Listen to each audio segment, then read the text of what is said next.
किसी शहर के रेलवे स्टेशन पर एक भिखारी रहता था। वो वहां आने जाने वाली रेलगाड़ियों में बैठे यात्रियों से भीख मांगकर अपना पेट भरता था। एक दिन जब वह भीख मांग रहा था तो सूट बूट पहने एक लंबा सा व्यक्ति उसे दिखा।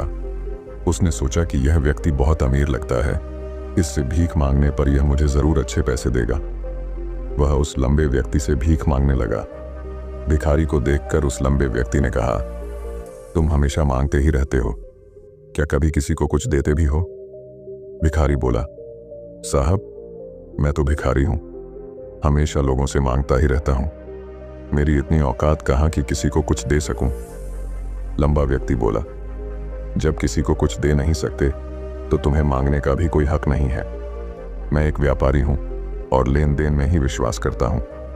अगर तुम्हारे पास मुझे कुछ देने को हो तभी मैं तुम्हें बदले में कुछ दे सकता हूं। इतना कहने के बाद वह लंबा आदमी ट्रेन में बैठकर चला गया। इधर भिखारी उसकी कही गई बात के बारे में सोचने लगा। उस लंबे व्यक्ति के द्वारा कही गई बात उस भिखारी के दिल में उतर गई। वह सोचने लगा कि शायद मुझे भीख में अधिक पैसा इसीलिए नहीं मिलता क्योंकि मैं उसके बदले में किसी को कुछ दे नहीं पाता हूं। लेकिन मैं तो भिखारी हूं, किसी को कुछ देने लायक भी नहीं हूं। लेकिन कब तक मैं लोगों को बिना कुछ दिए केवल मांगता ही रहूंगा? बहुत सोचने के बाद उस भिखारी ने निर्णय किया कि जो भी व्यक्ति उसे भीख देगा उसके बदले में वह भी उस व्यक्ति को कुछ जरूर देगा। लेकिन अब उसके दिमाग में यह प्रश्न चल रहा था कि वह खुद भिखारी है तो भीख के बदले में वह दूसरों को क्या दे सकता है। इस बात को सोचते हुए 2 दिन हो गए, लेकिन उसे अपने प्रश्न का कोई उत्तर नहीं मिला था। तीसरे दिन जब वह स्टेशन के पास बैठा हुआ था तभी उसकी नजर कुछ फूलों पर पड़ी जो स्टेशन के आसपास के पौधों पर खिल रहे थे। उसने सोचा, क्यों ना मैं लोगों को भीख के बदले कुछ फूल दे दिया करूं। उसको अपना यह विचार अच्छा लगा और उसने वहां से कुछ फूल तोड़ लिए। अब वह ट्रेन में भीख मांगने पहुंचा। अब जब भी कोई उसे भीख देता तो उसके बदले में वह भीख देने वाले को कुछ फूल दे देता। उन फूलों को लोग खुश होकर अपने पास रख लेते थे। अब भिखारी रोज फूल तोड़ता और भीख के बदले में उन फूलों को लोगों में बांट देता था। कुछ ही दिनों में उसने महसूस किया कि अब उसे बहुत अधिक लोग भीख देने लगे हैं। वह स्टेशन के पास के सभी फूलों को तोड़ लाता था। जब तक उसके पास फूल रहते थे तब तक उसे बहुत से लोग भीख देते थे, लेकिन जब फूल बांटते बांटते खत्म हो जाते तो उसे भीख भी नहीं मिलती थी। अब रोज ऐसा ही चलता रहा। एक दिन जब वह भीख मांग रहा था तो उसने देखा कि वही लंबा व्यक्ति ट्रेन में बैठा है जिसकी वजह से उसे भीख के बदले फूल देने की प्रेरणा मिली थी। वह तुरंत उस व्यक्ति के पास पहुंच गया और भीख मांगते हुए बोला, आज मेरे पास आपको देने के लिए कुछ फूल हैं, आप मुझे भीख दीजिए तो बदले में मैं आपको कुछ फूल दूंगा।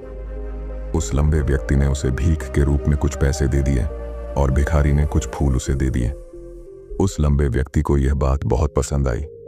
वह बोला, वाह क्या बात है, आज तुम भी मेरी तरह एक व्यापारी बन गए हो। इतना कहकर फूल लेकर वह लंबा व्यक्ति अपने स्टेशन पर उतर गया। लेकिन उस लंबे व्यक्ति द्वारा कही गई बात एक बार फिर से उस भिखारी के दिल में उतर गई। वह बार बार उस लंबे व्यक्ति के द्वारा कही गई बात के बारे में सोचने लगा और बहुत खुश होने लगा। उसकी आंखें अब चमकने लगीं। उसे लगने लगा कि अब उसके हाथ सफलता की वह चाबी लग गई है जिसके द्वारा वह अपने जीवन को बदल सकता है। वह तुरंत ट्रेन से नीचे उतरा और उत्साहित होकर बहुत तेज आवाज में ऊपर आसमान की तरफ देखकर बोला, मैं भिखारी नहीं हूं, मैं तो एक व्यापारी हूं, मैं भी अमीर बन सकता हूं। लोगों ने उसे देखा तो सोचा कि शायद यह भिखारी पागल हो गया है और अगले दिन से वह भिखारी उस स्टेशन पर फिर कभी नहीं दिखा। लेकिन 6 महीने बाद इसी स्टेशन पर 2 व्यक्ति सूट बूट पहने हुए यात्रा कर रहे थे। दोनों ने एक दूसरे को देखा तो उनमें से एक ने दूसरे से हाथ मिलाया और कहा, क्या आपने मुझे पहचाना? दूसरा व्यक्ति बोला, नहीं, क्योंकि मेरे हिसाब से हम लोग पहली बार मिल रहे हैं। पहला व्यक्ति बोला, नहीं, आप याद कीजिए, हम पहली बार नहीं बल्कि तीसरी बार मिल रहे हैं। दूसरा व्यक्ति बोला, मुझे याद नहीं, वैसे हम पहले 2 बार कब मिले थे? अब पहला व्यक्ति मुस्कुराया और बोला, हम पहले भी 2 बार इसी ट्रेन में मिले थे। मैं वही भिखारी हूं जिसको आपने पहली मुलाकात में बताया कि मुझे जीवन में क्या करना चाहिए और दूसरी मुलाकात में बताया कि मैं वास्तव में कौन हूं। दूसरा व्यक्ति मुस्कुराया और अचंभित होते हुए बोला, ओह, याद आया, तुम वही भिखारी हो जिसे मैंने एक बार भीख देने से मना कर दिया था और दूसरी बार मैंने तुमसे कुछ फूल खरीदे थे। लेकिन आज तुम ये सूट बूट में कहाँ जा रहे हो और आजकल क्या कर रहे हो? तब पहला व्यक्ति बोला, हाँ, मैं वही भिखारी हूँ, लेकिन आज मैं फूलों का एक बहुत बड़ा व्यापारी हूँ और इसी व्यापार के काम से ही दूसरे शहर जा रहा हूँ। कुछ देर रुकने के बाद वह फिर बोला, आपने मुझे पहली मुलाकात में प्रकृति का वह नियम बताया था जिसके अनुसार हमें तभी कुछ मिलता है जब हम कुछ देते हैं। लेन देन का यह नियम वास्तव में काम करता है। मैंने यह बहुत अच्छी तरह महसूस किया है, लेकिन मैं खुद को हमेशा भिखारी ही समझता रहा। इससे ऊपर उठकर मैंने कभी सोचा ही नहीं। और जब आपसे मेरी दूसरी मुलाकात हुई तब आपने मुझे बताया कि मैं एक व्यापारी बन चुका हूँ। अब मैं समझ चुका था कि मैं वास्तव में एक भिखारी नहीं बल्कि व्यापारी बन चुका हूँ। मैंने समझ लिया था कि लोग मुझे इतनी भीख क्यों दे रहे हैं, क्योंकि वह मुझे भीख नहीं दे रहे थे बल्कि उन फूलों का मूल्य चुका रहे थे। सभी लोग मेरे फूल खरीद रहे थे क्योंकि इससे सस्ते फूल उन्हें कहाँ मिलते।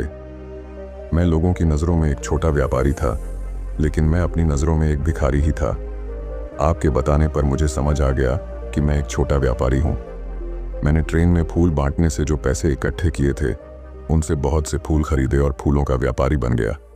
यहाँ के लोगों को फूल बहुत पसंद है और उनकी इसी पसंद ने मुझे आज फूलों का एक बहुत बड़ा व्यापारी बना दिया। दोनों व्यापारी अब खुश थे और स्टेशन आने पर साथ उतरे और अपने अपने व्यापार की बात करते हुए आगे बढ़ गए। दोस्तों, इस कहानी से हमें बहुत कुछ सीखने को मिलता है।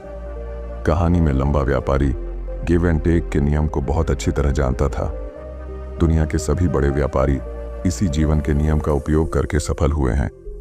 इस फॉर्मूले को उसने भिखारी को भी बताया। भिखारी ने इस प्राकृतिक नियम को अपना लिया और इसका असर उसके जीवन में साफ दिखाई देने लगा।